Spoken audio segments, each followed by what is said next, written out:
할머니, 이거 좀 봐주세요. 엄마가 이걸 외삼촌한테 보내라고 했는데요.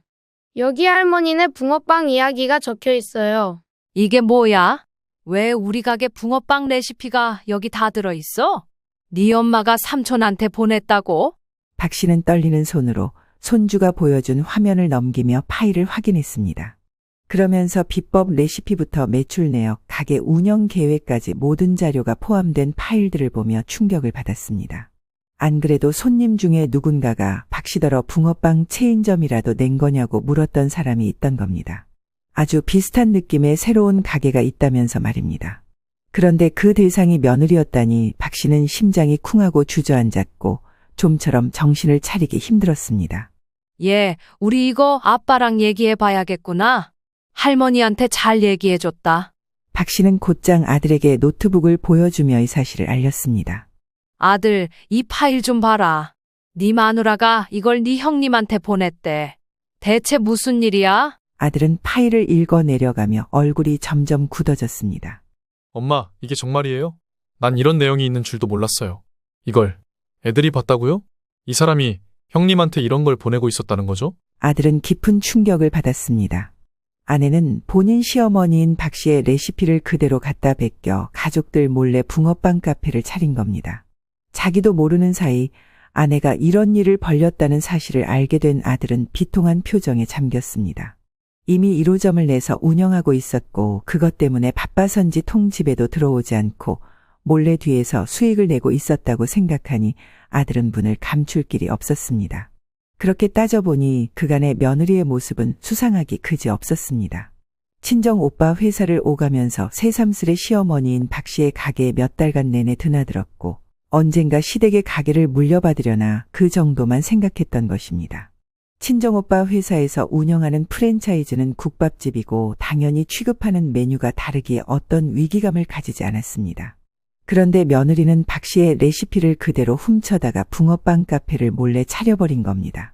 이날 손주가 우연히 자기 엄마 컴퓨터를 보지 않았다면 알려지기 힘든 상황이었을 것입니다. 올해로 72세인 박경자 씨는 지난 30년 동안 서울 외곽에서 붕어빵 가게를 운영하며 가족을 위해 헌신한 삶을 살아왔습니다. 작은 5평 남짓한 가게는 그녀의 삶 자체였고 남편을 일찍 떠나보낸 후 박 씨는 홀로 아들을 키우며 가게를 지켜내야 했습니다. 겨울철에는 붕어빵과 오뎅을, 여름철에는 가게 한켠에서 수제 아이스크림을 팔며 계절에 맞는 메뉴를 제공했습니다. 그녀의 정직함과 손님을 대하는 진심은 가게를 작지만 강한 명소로 자리 잡게 했습니다. 붕어빵 3개에 1,000원.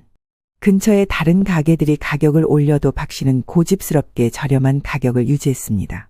붕어빵은 그냥 간식이어야지 사치가 되면 안 되잖아. 이 단순한 신념이 박 씨의 가게를 특별하게 만들었습니다. 품질 좋은 재료를 사용하는 것도 그녀의 철칙이었습니다. 팥소는 너무 달지 않으면서도 깊은 맛을 냈고 반죽은 쫀득해 한번 맛본 사람들은 그 차이를 느낄 수 있었습니다. 겨울철 따끈한 국물이 일품인 오뎅은 손님들의 사랑을 받았고 여름철 수제 아이스크림은 동네 아이들에게 인기 만점이었습니다. 가게는 지역 주민들에게 단순한 붕어빵 가게가 아니었습니다. 이곳은 추억과 온정을 느낄 수 있는 공간이었고 박 씨는 손님들에게 인생의 조언을 건네는 동네 어른으로도 자리 잡았습니다. 박 씨는 늘 정감 어린 미소로 손님들을 맞으며 덕담을 건넸습니다. 박 씨의 헌신 속에서 자란 아들은 어머니를 늘 자랑스러워했습니다. 그는 박 씨가 붕어빵을 팔며 단 한 번도 가격을 올리지 않고 정직하게 가게를 운영해온 것을 자랑스레 이야기하곤 했습니다. 아들은 대학 졸업 후 회계사가 되었고 가게 운영에 필요한 회계와 관리 업무를 도우며 어머니를 지원했습니다. 가게 운영에 필요한 자잘한 서류 작업은 모두 아들이 맡아주었고 덕분에 박 씨는 붕어빵과 오뎅, 아이스크림 판매에만 전념할 수 있었습니다. 아들이 안정된 직업을 갖고 가정을 꾸릴 준비를 하게 된 이후에도 박 씨는 여전히 가게를 이어갔습니다. 여기서 나는 내 손으로 아이를 키웠고 이 가게가 없었다면 나는 어디에 기대었을까 싶어. 박 씨는 가게를 지키는 것이 삶의 일부라고 여겼습니다. 수년 전 아들이 결혼하면서 박 씨의 가게에도 새로운 변화가 찾아왔습니다. 며느리가 손주 둘을 낳고 이후에 친정오빠가 운영하는 외식 프랜차이즈 회사에서 일하며 가끔 들려 팁을 주곤 했습니다. 며느리는 처음 박 씨의 가게를 방문했을 때부터 깊은 관심을 보였습니다.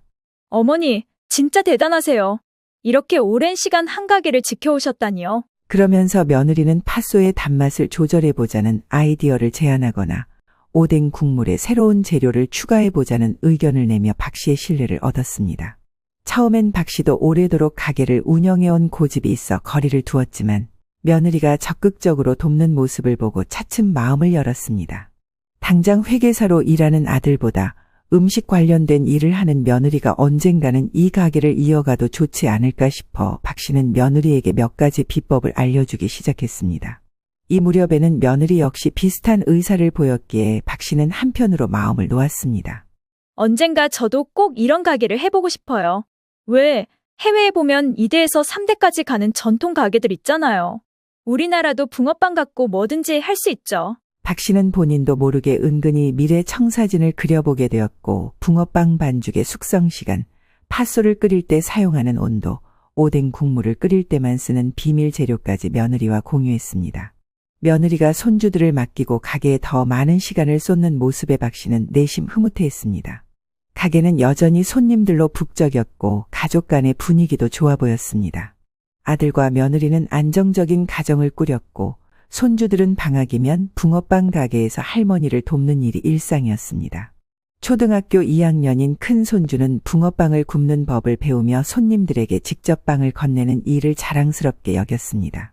그 옆에 1학년인 작은 손주는 오뎅 국물 그릇을 나르며 자부심을 갖곤 했습니다. 우리 할머니 붕어빵이랑 오뎅은 최고야. 손주들은 가게를 마치 두 번째 집처럼 여기며 할머니와 보내는 시간을 소중히 여겼습니다. 그러나 이 평화로운 가정 뒤에는 박 씨가 상상도 못할 갈등의 불씨가 자리 잡고 있었습니다. 며느리의 진심이 점차 박 씨의 기대와는 다른 방향으로 흘러가고 있었던 것입니다. 얼마 전부터 박 씨의 붕어빵 가게는 예상치 못한 전환점을 맞이했습니다. 붕어빵이 대중매체에 소개되면서 갑작스레 인기를 끌기 시작한 것입니다. TV와 SNS에서는 겨울철 붕어빵의 따뜻한 추억, 이라는 주제로 기사와 영상이 쏟아졌고 박 씨의 붕어빵 가게에도 새로운 손님들이 몰려들었습니다. 단골들은 물론이고 다른 지역에서까지 손님들이 찾아오는 바람에 가게는 연일 북적였습니다. 붕어빵을 사기 위해 길게 줄을 서는 손님들로 인해 가게 앞도로가 혼잡해질 정도였습니다. 여기가 그 유명한 붕어빵 가게라면서요? 꼭 한번 먹어보고 싶어서 왔어요. 박 씨는 기쁜 마음으로 바빠진 일상에 적응해 갔습니다. 진짜 세상 일은 알다가도 모르겠어. 다들 무슨 향수에 젖어서들 붕어빵을 갑자기 이렇게 찾나 몰라. 박 씨는 피곤하면서도 뿌듯함을 느꼈습니다. 이러한 변화 속에서 가족들은 이 기회를 놓치지 말자고 했습니다. 아들과 며느리는 박 씨에게 가게 평수를 늘리고 메뉴를 다양화하자고 제안했습니다. 엄마, 요즘 붕어빵 안에 팥 말고 치즈나 슈크림 넣어서 파는 데가 인기 많대요. 우리도 한번 해보는 게 어때요? 아들은 나름 며느리와 상의해 본 뒤 자료를 준비해서 메뉴 추가와 가게 확장에 대한 아이디어를 적극적으로 내놓았습니다. 손주들 또한 할머니 가게를 자랑스러워하며 의견을 보탰습니다. 할머니 붕어빵에 초콜릿도 넣으면 애들이 정말 좋아할 것 같아요. 저기, 딸기맛 붕어빵도 만들어주세요.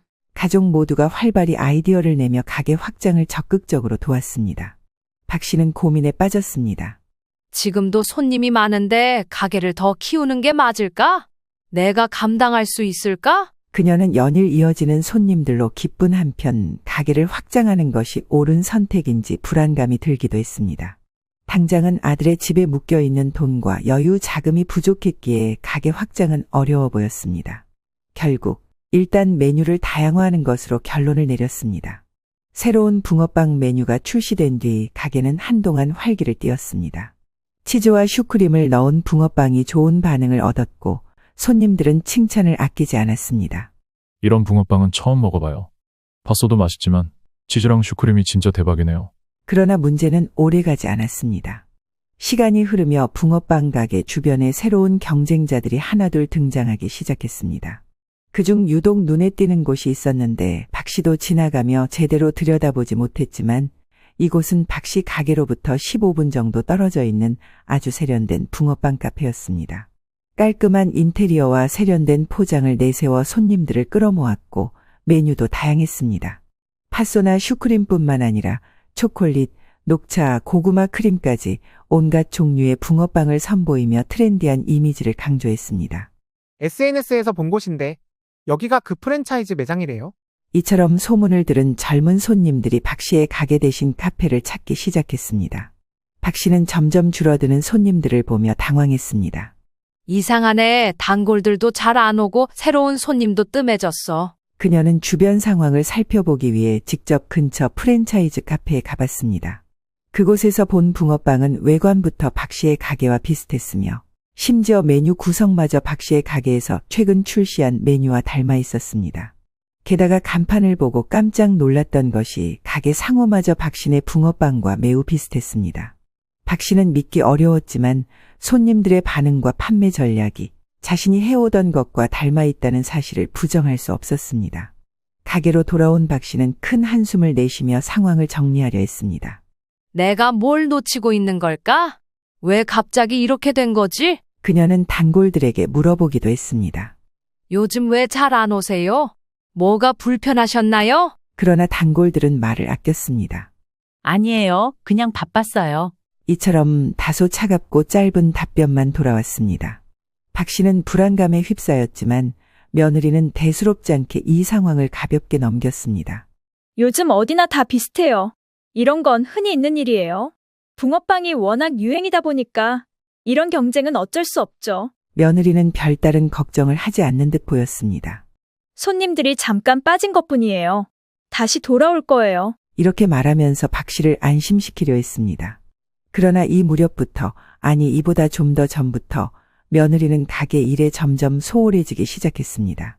처음엔 메뉴 개발과 손님 응대에도 적극적으로 나섰던 며느리가 이제는 가게의 얼굴을 비추는 일조차 드물어졌습니다. 친정오빠네가 힘들어서 저도 도와줘야 할 것 같아요. 가게는 제가 좀 빠져도 괜찮죠? 그래, 친정을 돕겠다니 이해해야지. 가족끼리 도와야지. 박 씨 역시 친정이 어려웠다면 나섰을 테니 당연하다며 며느리가 다시 가게로 돌아오길 바라며 잠시 시간을 주기로 했습니다. 하지만 며느리가 떠난 뒤 가게 운영은 더욱 어려워졌습니다. 며느리가 떠나기 전까지는 제안했던 새로운 메뉴나 아이디어들이 가게의 활기를 불어넣는데 일조했지만 이제 며느리의 부재로 인해 모든 일이 박 씨의 어깨 위로 다시 돌아왔습니다. 메뉴 준비와 재료 구매, 손님 응대까지 혼자 감당해야 하는 상황이 되면서 박 씨는 몸과 마음이 점점 지쳐갔습니다. 손님들은 점점 더 줄어들었고 매출도 예전 같지 않았습니다. 박 씨는 가게 운영에 어려움을 느끼면서도 며느리가 돌아와 주길 바라는 마음으로 하루하루를 버텼습니다. 그러나 며느리에게서 돌아오는 소식은 없었습니다. 점점 가게와 멀어졌고 친정오빠네 사업에 매달리고 있다는 이야기가 들려왔습니다. 박 씨는 그런 며느리의 태도에 서운함과 불안감을 동시에 느꼈습니다. 한창 여기 매달려서 같이 해주고 이것저것 아이디어도 내길래 같이 해줄 줄 알았는데 내가 뭘 서운하게 했나? 월급도 따박따박 챙겨줬는데 아무리 그래도 자기 친정이 우선인가 보네. 박 씨는 며느리가 떠난 뒤에도 그간의 신뢰를 떠올리며 기다렸지만 상황은 점점 더 악화되어 갔습니다. 사실 며느리가 가게를 떠난 이유는 다른 데 있었습니다. 본래 며느리는 두 아이를 연년생으로 낳고 극심한 산후우울증을 겪었습니다.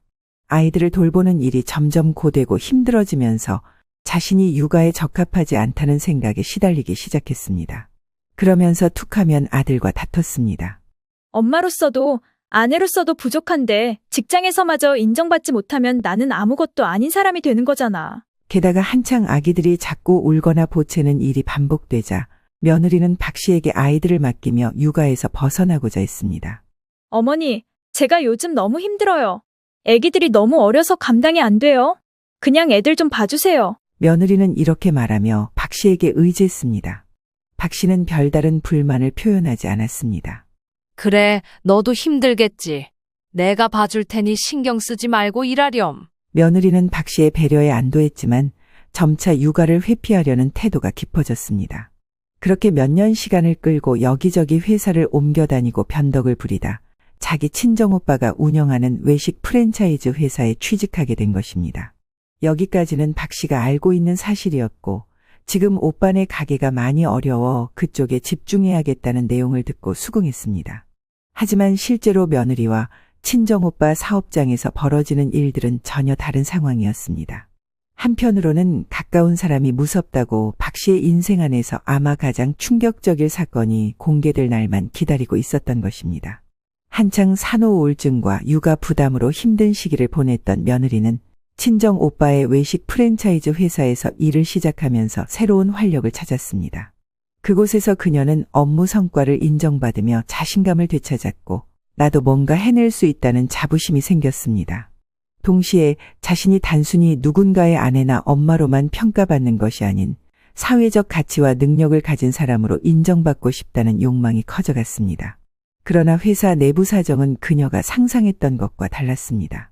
외식 프랜차이즈 사업은 점점 경쟁이 심화되며 수익성이 떨어지고 있었고 친정오빠는 여러 매장의 운영을 유지하기 위해 대출에 의존하고 있었습니다. 빚은 날이 갈수록 늘어나고 있었고 더 이상 사업 확장이 쉽지 않은 상황이었습니다. 이때 며느리는 자신이 시댁에서 배운 노하우를 떠올리며 아이디어를 제안하기 시작했습니다. 오빠, 국밥은 이제 너무 흔하고 요즘 붕어빵 다시 엄청 뜨는 거 알지? 오뎅 같은 거 같이 곁들여서 하면 초기 자본도 적게 들고 운영도 훨씬 효율적일 거야. 국밥집에 비해서 규모를 아주 작게 해서 한번 해보는 게 어때? 이 말에 친정오빠도 긍정적인 반응을 보였습니다. 와, 그거 좋은 생각이다. 우리 프랜차이즈에 새로운 메뉴로 추가하거나 아예 새로운 브랜드를 만들어 보는 것도 괜찮겠어. 그런데 수진아, 이걸 하려면 네가 더 적극적으로 도와줘야겠다. 내가 요즘 재정적으로 여유가 없어서. 친정오빠는 며느리의 아이디어에 기대를 거는 것과 동시에 실질적인 도움을 요청했습니다. 며느리는 처음에는 단순히 아이디어만 제공하려고 했지만 점차 자신이 직접 사업을 주도해보고 싶다는 욕망이 커졌습니다. 이건 내가 직접 해낼 기회야. 솔직히 양쪽 다 잘 되면 좋은 거지. 그리고 어디 붕어빵 가게 운영하는 게 우리 어머니만 있는 것도 아니고 다들 레시피는 거기서 거기지. 나는 그냥 단순히 팁만 얻는 거고 가족끼리 서로 좋은 게 좋은 거야. 그러나 사업을 시작하려면 초기 투자금이 필요했습니다. 회사 재정이 어려운 상태였기에 친정오빠는 며느리에게 도움을 요청했고 며느리는 곧장 아들에게 투자금을 요구하기 시작했습니다. 물론 붕어빵 프랜차이즈로 시작한다는 내용은 비밀로 말입니다. 나도 엄연히 어머니의 가업을 위해 열심히 노력했잖아. 이제는 당신이 우리 친정을 도와줄 차례야. 며느리는 아들을 설득하려 했습니다. 하지만 아들은 단호하게 반대했습니다. 그건 말도 안 돼. 우리가 어떻게 그런 돈을 대줄 수 있어? 지금 우리 집도 애들 키우는데 돈이 얼마나 많이 드는데. 아니, 왜 그렇게 냉정하게 잘라? 어머니 가게가 맨날 고루하고 일정하게 가다가 우리가 아이디어도 내고 더 도움도 드리고 했잖아. 가족끼리 서로 돕는 거지. 이제는 공평하게 우리 친정에도 도움을 줄 때야. 그게 도리 아니야? 아들은 여전히 며느리의 요구를 납득할 수 없었습니다. 가족끼리 돕는 것도 한계가 있어. 우리 집은 여유 있는 형편도 아니고 당신이 새로 시작하는 사업이 성공할 거라는 보장도 없잖아. 그러나 며느리는 쉽게 물러서지 않았습니다. 그녀는 친정오빠의 부탁을 빌미로 아들을 압박했습니다. 오빠가 이번에 새 브랜드를 준비하고 있는데 이 기회를 놓치면 다시는 못 돌아와. 당신이 생각하는 것보다 이건 훨씬 중요한 일이야. 신메뉴 개발해서 하는 거니까 이번에 좀 믿고 밀어줘. 그런 와중에 며느리의 친정오빠가 직접 아들에게 전화를 걸었습니다. 매제, 내가 얘기 다 들었는데 수진이가 이번에 새 브랜드를 준비하고 싶어 해서 한번 기회를 주면 어떨까 해서. 수진이가 아이디어도 좋고 능력도 있으니 내가 밀어주고 싶어서 그래. 매제가 이번에 조금만 힘 써주면 큰 도움이 될 것 같아. 아들은 난감해하며 대답했습니다. 형님, 저희도 지금 여유가 없는 상황입니다. 아이 둘 키우는 것도 쉽지 않고 당장 큰 돈을 마련할 수 있을지 모르겠습니다. 친정오빠는 한숨을 쉬며 설득을 이어갔습니다. 매제가 너무 걱정하니까 그런 것 같은데 사업이라는 건 원래 리스크를 감수해야 하는 거야. 나도 처음엔 대출로 시작했어. 하지만 잘만 하면 금방 투자금을 회수할 수 있어. 이건 시간 싸움이야. 기회를 놓치면 안 돼. 아들은 고민에 빠졌습니다. 친정오빠의 말은 일리가 있어 보였지만 여전히 선뜻 결정을 내릴 수 없었습니다. 그래도 4천만 원이라는 돈은 작은 금액이 아닙니다. 그리고 지금은 무리한 것 같아요. 친정오빠는 단호한 어조로 말을 이었습니다. 4천만 원이면 충분해. 수진이가 직접 브랜드를 맡아서 운영한다면 큰 성과를 낼 거라고 확신해. 매제도 믿고 한번 도와줘봐. 우리가 가족 아니야? 연이은 압박의 아들은 점점 지쳐갔습니다. 끊이지 않는 다툼에 게다가 며느리의 친정오빠 전화까지 받고 심히 시달린 아들은 결국 집을 담보로 해서 어머니인 박 씨에겐 비밀로 하고 대출을 받아 프랜차이즈 투자금으로 4천만 원을 며느리에게 건네주었습니다. 하지만 그 대가로 그는 극심한 스트레스에 시달리기 시작했습니다. 원래 누군가에게 빚을 지지 않고 근면성실하게 살아온 아들은 이 상황이 심리적으로 매우 견디기 힘들었던 것 같습니다. 이 문제를 두고 며느리와 싸움이 불거지면서 그 와중에 끼어드는 며느리의 친정오빠의 간섭까지 홀로 감당해내다 보니 3개월 사이 무려 살이 10kg이나 빠지게 되었습니다. 반대로 어머니가 운영하는 붕어빵 가게의 매출 감소도 그의 마음을 무겁게 했습니다. 대출이며 여러 가지를 감당하기 위해 무리해서 일하다 보니 얼마 안 되어 아들은 결국 피로와 스트레스를 견디지 못하고 간경화 초기 진단을 받게 되었습니다. 이 사실을 알게 된 박 씨는 마음이 아팠습니다. 하지만 아들은 박 씨에게 이 지경이 된 이유까지는 말하지 않았고 단지 병명만 말했을 뿐입니다. 엄마가 아시면 걱정하실 거야. 조금만 쉬면 괜찮아질 거야. 그는 스스로를 달래며 고통을 감내했지만 얼굴엔 점점 병색이 드러나고 있었습니다. 그러던 어느 날 큰 손주는 학교 과제를 하기 위해 엄마의 노트북을 빌리게 되었습니다. 아빠가 병으로 몸이 약해지면서 집안일을 도우며 숙제를 할 시간이 많지 않았기에 엄마의 노트북을 켜고 필요한 자료를 찾으려 했습니다. 숙제를 시작했고 중간쯤 며느리에게서 전화가 왔습니다. 아들, 지금 숙제 다 했어? 집이지? 응, 엄마. 이제 숙제 거의 다 했는데요. 큰 손주가 말하자 며느리는 다급한 목소리로 지시했습니다. 컴퓨터 안에 붕어빵 프로젝트라는 폴더 있어. 그 안에 파일 하나를 카톡으로 외삼촌한테 보내줘. 내가 지금 컴퓨터 못 쓰니까 너만 믿는다. 알았지? 큰 손주는 그 말을 듣고 곧장 폴더를 찾기 시작했습니다.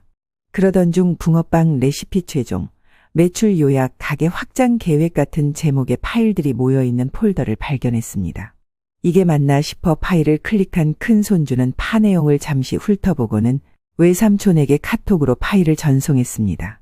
일찍이 아빠로부터 컴퓨터를 배웠고 스마트폰 다루기도 능했기에 이 정도는 전혀 어렵지 않았습니다.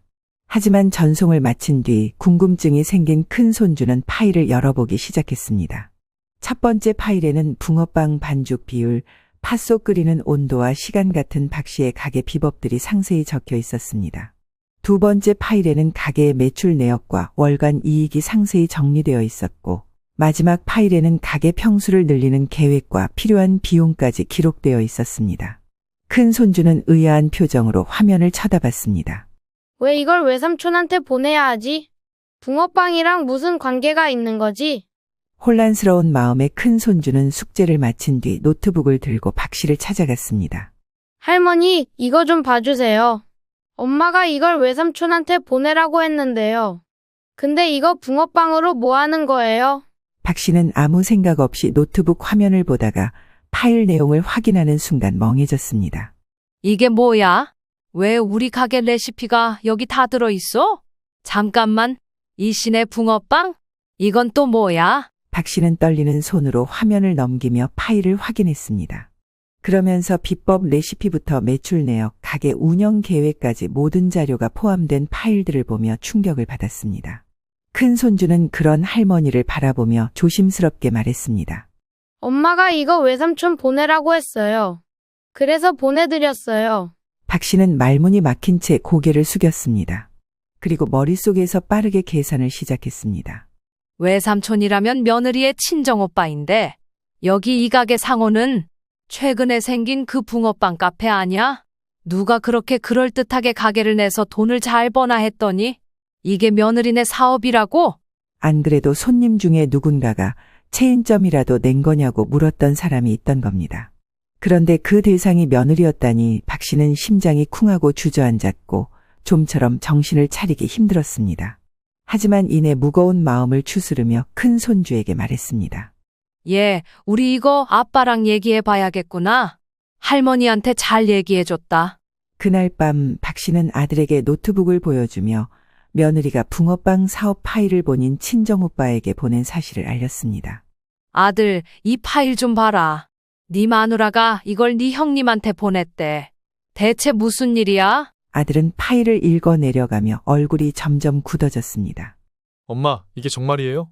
난 이런 내용이 있는 줄도 몰랐어요. 이걸 애들이 봤다고요? 이 사람이 형님한테 이런 걸 보내고 있었다는 거죠? 아들은 깊은 충격을 받았습니다. 아내가 투자금을 필요로 했던 프랜차이즈는 이미 냈다고 알고 있었고 당연히 본래 친정에서 하던 사업인 국밥집인 줄 알고 있었습니다. 아내 역시 그렇게 말했기 때문입니다. 그런데 이날 내용을 확인해 보니 아내가 새로 개업했다는 가게는 본인 어머니의 레시피를 그대로 갖다 베낀 붕어빵 카페였던 겁니다. 자기도 모르는 사이 아내가 이런 일을 벌이는 데 돈을 투자했다는 사실을 알게 된 아들은 비통한 표정에 잠겼습니다. 이미 1호점을 내서 운영하고 있었고 그것 때문에 바빠서인지 통 집에도 들어오지 않고 몰래 뒤에서 수익을 내고 있었다고 생각하니 아들은 분을 감출 길이 없었습니다. 그렇게 따져보니 그간의 며느리의 모습은 수상하기 그지 없었습니다. 친정 오빠 회사를 오가면서 새삼스레 박 씨의 가게에 몇 달간 내내 드나들었고 아들이 볼 때에도 단순히 언젠가는 어머니의 가게를 물려받으려나 그 정도만 생각했던 것입니다. 친정오빠 회사에서 운영하는 프랜차이즈는 국밥집이고 당연히 취급하는 메뉴가 다르기에 어떤 위기감을 가지지 않았습니다. 그런데 회사 안에서 또 다른 기획으로 박 씨의 레시피를 그대로 훔쳐다 붕어빵 프랜차이즈 카페를 차렸다니 믿을 수 없는 상황이었습니다. 아무리 눈으로는 부인하고 싶었지만 큰 손주가 엄마 노트북에서 찾아낸 자료들은 누가 봐도 확실한 증거가 되었습니다. 레시피부터 가게 평수, 매출, 자잘한 가게 운영 방침까지 빼곡히 정리되어 있었고 그걸 현재 프랜차이즈에 어떻게 적용하는지 최근에 오픈한 1호점에서 어떤 성과를 냈는지까지 모두 상세하게 적혀 있었습니다. 그걸 보고 눈앞이 어지러워진 아들은 힘들지만 이제 이 사실을 받아들일 수밖에 없었습니다. 그리고 그간 있었던 일에 대해 힘겨운 얼굴로 어머니인 박 씨에게 모든 사실을 털어놓았습니다. 당연히 박 씨는 이 사실을 듣고 연이어 충격을 받았습니다. 뭐야? 니들 사는 집을 담보로 대출을 받았다고? 세상에, 가게 평수 늘리려다가 내 돈이 니들 집에 묶여 있으니 그냥 놔뒀던 건데 걔는 그걸 담보로 대출까지 받아서 지 사업에 투자했다고? 미치겠다 정말? 이제는 누구 하나 뭐라 더 말할 것도 없이 빠르게 결론을 낼 필요가 있었습니다. 다음 날 아들은 며느리를 박 씨의 집으로 호출했고 이 상황을 알지 못하는 며느리는 아주 뻔뻔하게 지금 바쁘다며 방문을 거절했습니다. 그러다 전화를 낚고채 박 씨가 평소 같지 않게 거칠게 며느리를 야단쳤고 며느리는 어쩔 수 없이 집으로 오게 되었습니다. 저녁에 당장 집으로 오지 않으면 경찰에 신고할 거야. 이런저런 핑계 대지 말고 당장 기어와라. 네? 어머니 무슨 말씀을 그렇게 하세요? 무슨 일이신데 그러시는데요? 알고 싶으면 당장 택시고 뭐고 타고 쫓아오는 게 좋을 거야. 내일 바로 신고당해서 잡혀가기 싫으면. 박 씨는 노트북에 담긴 증거를 확인한 후 가족들을 불러 모았습니다. 그날 저녁 박 씨의 붕어빵 가게 작은 탁자에는 가족들이 둘러앉아 묵직한 침묵이 흘렀습니다.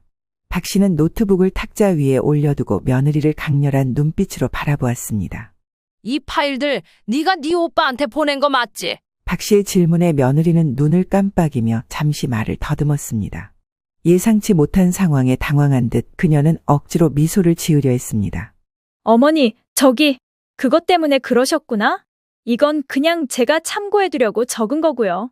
오빠도 요식업 하는 사람이니까 궁금하다고 해서요. 하지만 이렇게 말하면서도 며느리는 뭔가 잘못되었음을 감지했는지 눈을 질끈 감았다 떴습니다. 박 씨는 며느리의 말을 가로막고 노트북 화면을 손가락으로 가리켰습니다.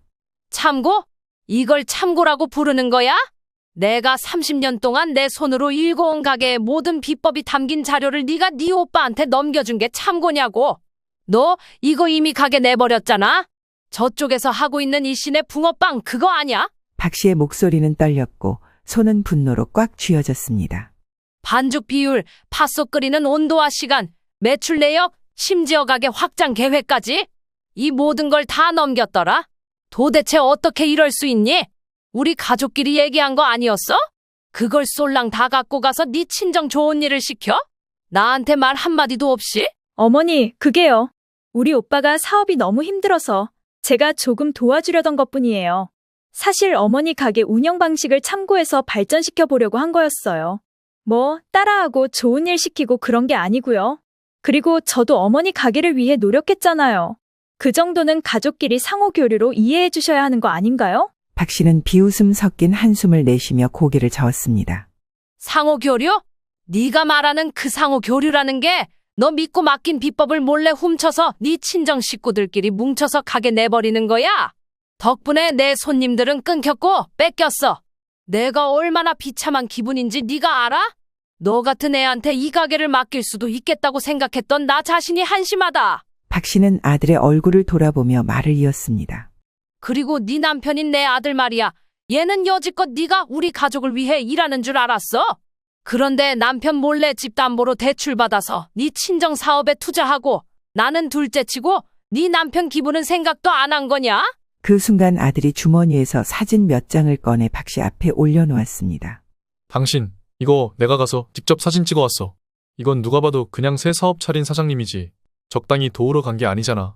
어떻게 나랑 어머니한테 이럴 수가 있어? 사진에는 며느리가 새로 생긴 붕어빵 카페에서 직원들에게 지시를 내리고 있는 모습이 담겨 있었습니다. 그녀의 표정은 가게를 완벽히 장악한 사람처럼 자신감 넘쳤고 손님들에게 웃으며 응대하는 모습은 박 씨의 가게에서 보던 모습과는 사뭇 달랐습니다. 며느리는 더 이상 변명할 여유도 없이 식은땀을 흘렸습니다. 그러나 어떻게든 상황을 돌이키고 싶어 목소리를 높였습니다. 여보, 어머니, 우선은 저기, 오해세요. 그래도 좋은 점만 좀 봐주시면. 한창 제가 어머니 가게에 신경 썼잖아요. 저도 애들 키우고 일하느라 얼마나 힘들었는지 아세요? 많이 화나신 것 같은데. 저기, 그냥 이번 한 번만 이해해 주시면 안 돼요? 가게 시작한 지 얼마 안 됐어요, 저희. 너 아주 사치스러운 소리를 한다. 너 하나 힘든 거에 돈이 얼마가 들었고 우리 가게 손해를 얼마나 봤으며 네 남편이 어떤 병까지 얻었는지 몰라? 게다가 힘들다고 떠넘긴 손주들까지 내가 키우고 있어. 가족은커녕 남보다도 못한 널 위해서 내가 그만한 대가를 왜 치러줘야 하냐? 박 씨는 며느리를 노려보며 말을 이었습니다.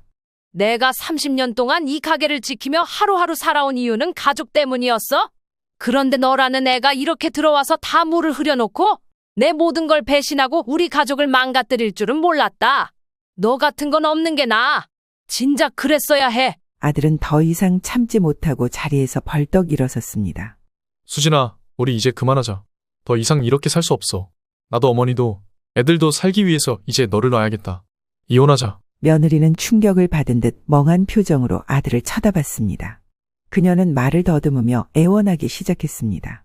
여보, 당신까지 왜 이래 진짜. 일단은 내 편에서 같이 얘기를 해줘야지 무슨 이혼이야. 이혼이 장난이야? 아니, 저기, 어머니 그게 아니고. 정말 죄송해요. 기회를 한 번만 주세요.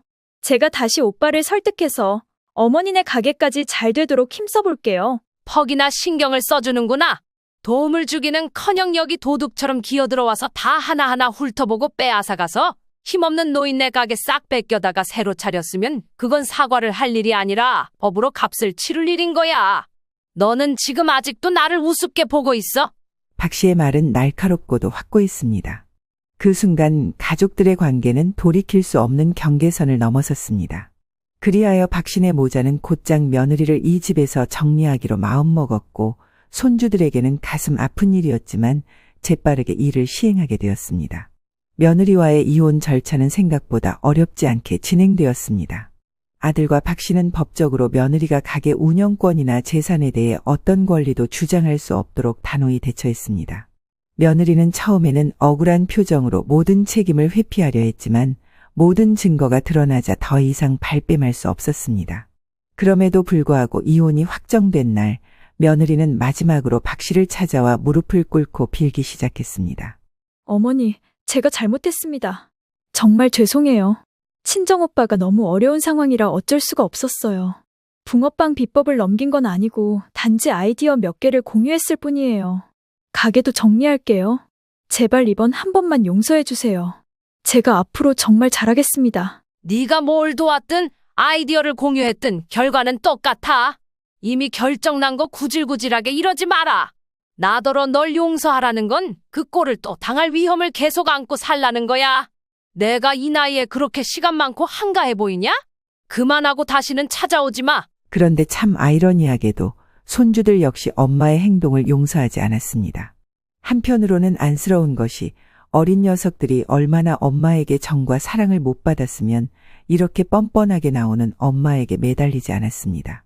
심지어 큰 손주는 슬픈 얼굴로 말했습니다. 엄마, 할머니한테 나쁜 짓 하면 안 돼요. 할머니가 우리 맛있는 거 만들어 주시고 잘해 주셨는데. 말 맞다나 박 씨의 손주들은 두 아이 모두 그녀의 손에서 자랐다고 해도 과언이 아니었습니다. 큰 손주와 작은 손주는 어릴 적부터 박 씨의 붕어빵 가게에서 많은 시간을 보냈습니다. 며느리는 일찍이 손주들을 박 씨에게 맡겨왔기 때문에 이것은 아주 당연한 상황이었습니다. 박 씨는 두 손주를 키우는데 온 정성을 쏟았고 손주들은 자연스럽게 엄마보다는 할머니에게 더 많은 정을 붙이게 되었습니다. 아이들의 단호한 태도에 며느리는 더 이상 변명할 수 없었습니다. 그녀는 마지막으로 아들과 박 씨를 쳐다보며 절규하듯 외쳤습니다. 다들 뭘 알아? 내가 뭘 어쨌다고 그래 진짜. 왜 나한테만 다들 이러냐고. 그러나 박 씨는 눈 하나 깜빡하지 않고 단호히 말했습니다. 그만하고 나가. 애들 앞에서 추한 모습 보이지 말고 이쯤 하고 나가라. 적어도 나랑은 다시는 얼굴 보지 말자. 그리하여 이혼 후 며느리는 친정으로 돌아갔지만 그곳에서도 평온을 찾을 수 없었습니다.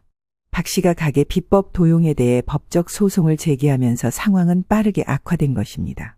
며느리가 친정오빠와 함께 붕어빵 프랜차이즈 사업을 진행한 모든 과정이 드러났고 이것은 이제 이 집안 몰락의 시작이었습니다. 박 씨는 변호사를 통해 가게 비법과 상표권 침해 소송을 제기했습니다. 박신의 붕어빵이라는 이름과 거의 동일한 상표를 사용한 점, 그리고 레시피의 유사성이 법정에서 쟁점이 되었습니다. 결정적 증거로 제출된 이메일과 파일은 며느리가 박 씨의 노하우를 친정오빠에게 넘겼음을 분명히 했습니다. 판결 결과 박 씨의 주장이 인정되었고 법원은 며느리와 친정오빠에게 프랜차이즈 사업 중단 및 손해배상금을 명령했습니다. 이미 빚에 허덕이던 친정오빠는 이 판결로 더 이상 사업을 유지할 수 없었습니다. 본사 운영은 중단되었고 가맹점들은 계약을 해지하며 모두 문을 닫았습니다. 1호점을 포함해 운영 중이던 매장들이 하나둘씩 철수하면서 친정오빠는 가게를 정리하고 집을 처분할 수밖에 없었습니다. 그는 결국 지방으로 내려가야 했고 이 과정에서 며느리는 자신에게 책임을 돌리는 친정 가족들의 비난을 피할 수 없었습니다. 너 때문에 이렇게 된 거야. 네가 네 시댁에서 가져온 비법만 아니었어도 네 오빠가 이렇게 이중 삼중으로 망하진 않았을 거야. 친정어머니의 책망은 며느리에게 큰 충격을 주었습니다. 결국 친정에서마저 환영받지 못하는 처지가 된 것입니다. 며느리와 친정오빠의 붕어빵 프랜차이즈 사업이 몰락했다는 소식은 지역 주민들에게도 빠르게 퍼졌습니다. 며느리가 시댁을 배신하고 친정 사업을 위해 비법을 빼돌렸다는 소문은 그녀의 이미지를 완전히 무너뜨렸습니다. 안 그래도 너무 멀지 않은 근방에 비슷한 상호의 가게가 생겨버렸고 손님들 사이에서도 가족 관계가 아니냐는 말이 나오던 중이었기 때문입니다. 결국 가족을 배신한 며느리라는 꼬리표가 따라다니며 지역 사회에서도 그녀를 외면하기 시작했습니다. 이후로 며느리는 생계를 위해 아르바이트를 전전하는 처지로 전락했습니다. 그러면서 가끔 박신의 가게 앞을 지나칠 때마다 밝게 웃는 손님들과 활기를 되찾은 가게를 보며 뼈저린 후회를 느꼈습니다. 그러나 이미 모든 것이 늦은 후였습니다. 며느리가 떠난 후 박 씨의 가족은 큰 혼란을 겪었지만 시간이 지나며 가족은 조금씩 안정을 되찾았습니다. 붕어빵 가게를 다시 일으켜 세우기 위해 박 씨와 아들 그리고 어린 손주들은 한마음으로 노력했습니다. 박 씨는 손주들에게 가게 운영의 모든 비법을 차근차근 가르쳐주고 최대한 가족끼리 시간을 많이 보내려고 했습니다. 붕어빵 반죽은 말이야. 온도와 숙성 시간이 정말 중요해. 이걸 잘못하면 맛이 달라져서 손님들이 금방 눈치챌 거야. 박 씨는 초등학생인 손주들이 할 수 있는 선에서 붕어빵 틀을 사용하는 방법과 팥소를 넣는 비율을 가르쳤고 작은 손주는 오뎅 국물을 맛보며 즐거워했습니다. 그 와중에 아들은 꾸준히 병원 치료를 받으며 건강을 회복했습니다. 몸이 약해진 탓에 초반에는 가게에 들려보는 것도 쉽지 않았지만 점차 힘을 되찾아갔습니다. 엄마, 이제 제가 할게요. 엄마는 좀 쉬세요. 아들은 주말에 틈틈이 박 씨를 대신해 붕어빵 반죽을 준비하고 손님들을 응대하며 가게의 새로운 중심이 되었습니다. 박 씨는 그런 아들을 보며 안도와 뿌듯함을 동시에 느꼈습니다. 가게는 점점 활기를 되찾았습니다. 한때 줄어들었던 손님들도 다시 찾아오기 시작했고 박씨네 붕어빵은 예전처럼 지역 주민들에게 사랑받는 명소로 자리 잡았습니다. 박씨는 손주들의 방학 시기에 함께 반죽을 준비하며 조용히 미소 지었습니다. 손주들이 가게에서 뛰어놀던 어린 시절부터 이제는 가게 일을 배우며 어엿한 꼬마 일꾼으로 성장한 모습을 보며 깊은 감동을 느꼈습니다. 가족 모두가 다시 하나로 뭉쳐 열심히 일하며 박씨네 붕어빵은 지역 주민들에게 더 큰 사랑을 받았습니다. 박씨는 가게를 바라보며 속으로 다짐했습니다.